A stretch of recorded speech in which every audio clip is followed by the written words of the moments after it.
Hi friends, mostly எல்லாரும் lunch பாக்ஸோட recipe தான்.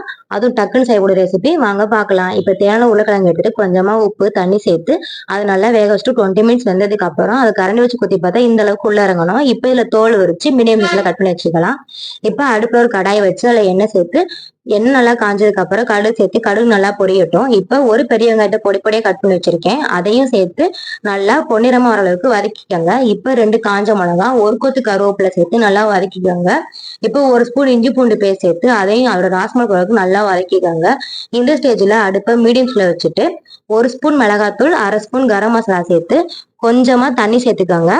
அப்பதான் மிளகாத்தூள் கரைஞ்சு போகாது. கொஞ்சமா தண்ணி சேர்த்து இதுக்கு தேவையான அளவு உப்பு மட்டும் சேர்த்து நல்லா வதக்கிக்கோங்க. நம்ம ஆல்ரெடி உருளைக்கிழங்கு உப்பு சேர்த்துருக்கோம். ஸோ சால்ட்டு பார்த்தே சேர்த்துக்காங்க. கொஞ்சமா தண்ணி சேர்த்து அது எண்ணெய் அளவுக்கு நல்லா கொதிக்க வச்சுக்கலாம். இப்போ நம்ம ஆல்ரெடி கட் பண்ணி வச்சுக்க உருளைக்கிழங்கு சேர்த்து நல்லா அதை கலந்து விட்டுக்கோங்க.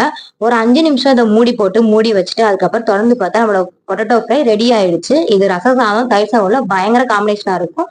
கண்டிப்பா அதை ட்ரை பண்ணி பார்த்துட்டு இன்னைக்கு எப்படி இருக்குன்னு கமெண்ட் பண்ணுங்க. Thank you, bye bye.